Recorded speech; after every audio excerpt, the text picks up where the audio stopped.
হরে কৃষ্ণ ভক্তবৃন্দরা, আমি আবার এসেছি আমার শ্রীমদ্ ভগবত গীতা যথাযথ থেকে মুখবদ্ধ থেকে পাঠ করে শোনানোর জন্য। তো মুখবদ্ধ 31 নম্বর পৃষ্ঠা।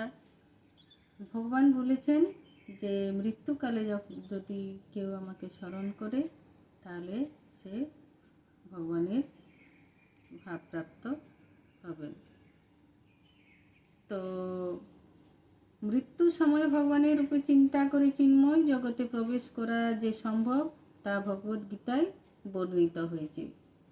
ইয়ং ইয়ং বাপি শরণং ভাবং ত্যজন্তে কলেবরম তং তমেবতি কুন্তয়ো সদা তদ্ভাবা ভাবিতঃ। যে যেভাবে ভাবিত হয়ে শরীর ত্যাগ করে সে নিঃসন্দেহে সেই রকম ভাব যুক্ত শরীর প্রাপ্ত হয়। তো যে যেমনভাবে ভাবপ্রাপ্ত হয়ে নিজে মৃত্যুকালে ভগবানকে স্মরণ করেন তো সেই রকম জীবের সে স্বরূপ পান। এখন আমাদের অবশ্যই বুঝতে হবে জড়া প্রকৃতি হচ্ছে ভগবানের বহু শক্তির মতো একটি শক্তির প্রকাশ। তো আমাদের কি বুঝতে হবে যে জড়া প্রকৃতি হচ্ছে ভগবানের বহু শক্তির মধ্যে একটি শক্তির প্রকাশ। বিষ্ণু পুরাণে ভগবানের শক্তির বিশদ বর্ণনা করা হয়েছে। তো কোথায় ভগবানের শক্তির বিশদ বর্ণনা করা হয়েছে না বিষ্ণু পুরাণে। বিষ্ণু শক্তি পরাভক্ত ক্ষেত্রজ্ঞাখা তদা পরা অবিদ্যা কর্ম সঙ্গান্না তৃতীয়া শক্তি বিশ্বতে।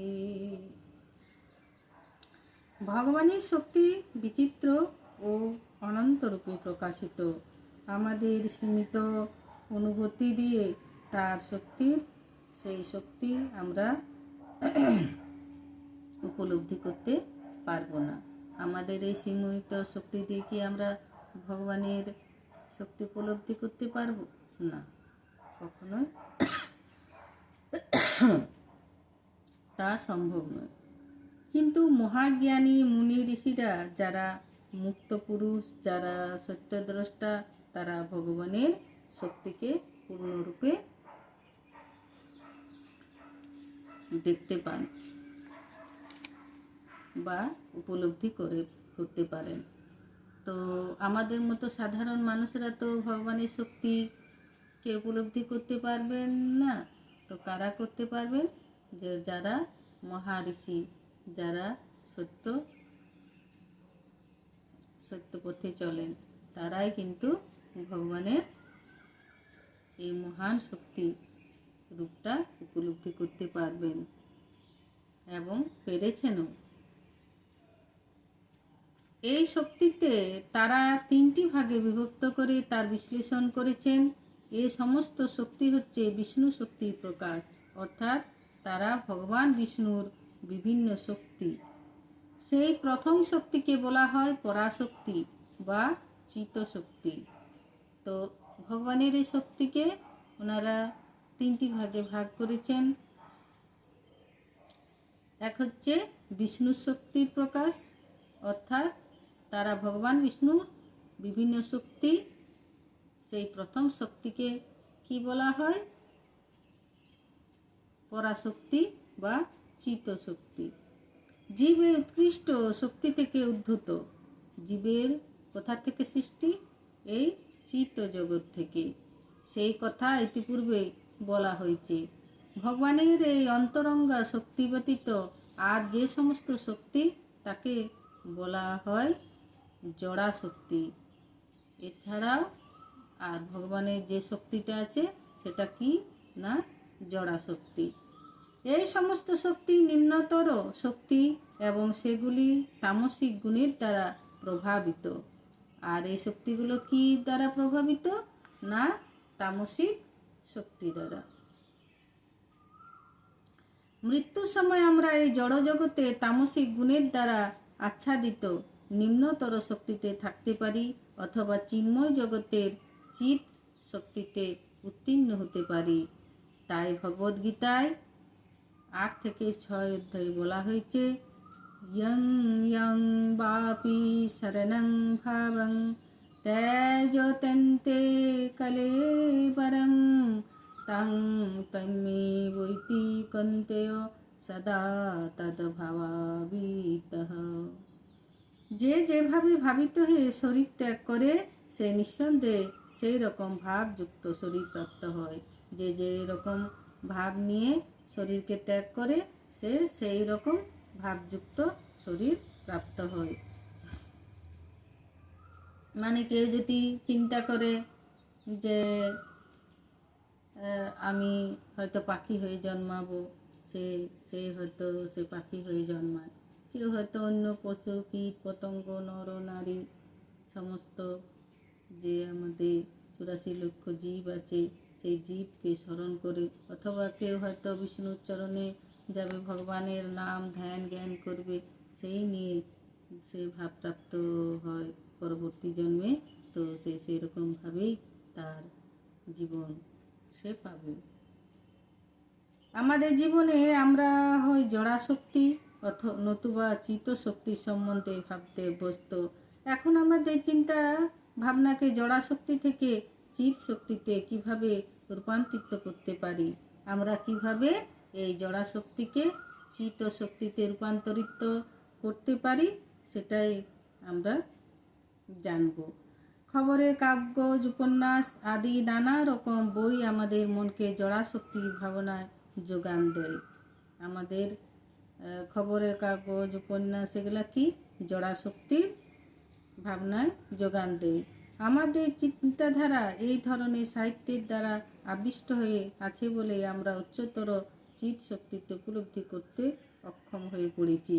আমরা যদি এই চিৎ শক্তিকে জানতে চাই বা ভগবত তত্ত্বজ্ঞান লাভ করতে চাই, তবে আমাদের বৈদিক সাহিত্যের শরণ নিতে হবে। তাহলে আমাদের চিত্ত জগৎ সম্বন্ধে জানতে হলে কি করতে হবে না, বৈদিক সাহিত্যের শরণ নিতে হবে। মানুষকে অপ্রাকৃত জগতের সন্ধান দেওয়ার জন্যই ভারতের মুনি ঋষিদের মাধ্যমে ভগবান বেদ পুরাণ আদি বৈদিক শাস্ত্র প্রণয়ন করেছেন। আর মানুষকে এই অপ্রাকৃত জগতের সন্ধান দেওয়ার জন্যে বিভিন্ন মুনি ঋষিরা বেদ পুরাণ আদি বৈদিক শাস্ত্র প্রণয়ন করে গেছেন বা লিখেছেন। এই সমস্ত সাহিত্য মানুষের কল্পনাপ্রসূত নয়, এগুলি হচ্ছে সত্য দর্শনের বিশদ ঐতিহাসিক বিবরণ। এগুলা সাধারণ মানুষের দ্বারা এগুলা ভাবনা চিন্তা করা সম্ভব নয়। এগুলি হচ্ছে সত্য দর্শনের বিশদ ঐতিহাসিক বিবরণ। শ্রী চৈতন্য চরিতামৃততে বলা হয়েছে 20 থেকে 122 পৃষ্ঠায় বলা হয়েছে, মায়া মুগ্ধ জীবেরও নাহি সত কৃষ্ণ জ্ঞান, জীবের কৃপায়ে কইলা কৃষ্ণ বেদ পুরাণ। স্মৃতিভ্রষ্ট জীবেরা ভগবানের সঙ্গে তাদের শাশ্বত সম্পর্কের কথা ভুলে গেছে এবং তাই তারা জড়জাগতিক কার্যকলাপে মগ্ন হয়ে আছে। তাদের চিন্তাধারাকে অপ্রাকৃত স্তরে উন্নতি করবার জন্য শ্রীকৃষ্ণ দ্বৈপায়ন ব্যাস বহু বৈদিক শাস্ত্র প্রদান করেছেন।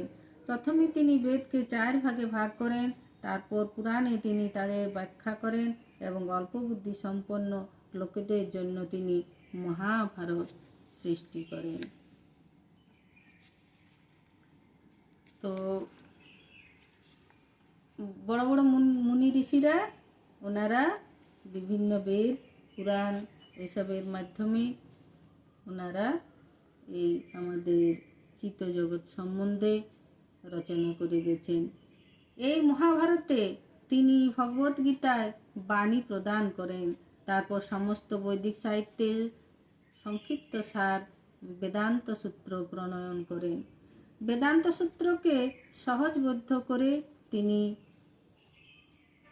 তার ভাষা শ্রীমদ্ ভগবত রচনা করেন। মনোনিবেশ সহকারে এই সমস্ত বৈদিক সাহিত্য অধ্যয়ন করা আমাদের একান্ত কর্তব্য। তাহলে আমাদের এই বৈদিক সাহিত্যকে গ্রহণ করতে হবে, আর সেটা নিয়ে আমাদের বিশেষভাবে অধ্যয়ন করতে হবে। জড়জগতে আবদ্ধ সাংসারিক লোকেরা যেমন খবরের কাগজ, নানা রকমের পত্রিকা, নাটক, নভেল আদি পড়ে থাকে এবং তার ফলে জড়জগতের প্রতি তাদের মোহমুগ্ধ অনুরাগ গভীর থেকে গভীরতর হতে থাকে, তেমনি যারা ভগবানের স্বরূপ শক্তিকে উপলব্ধি করে ভগবত ধামে ফিরে যেতে চায়, তাদের কর্তব্য হচ্ছে মহামুনি ব্যাসদেবের রচিত বৈদিক সাহিত্য অধ্যয়ন করা।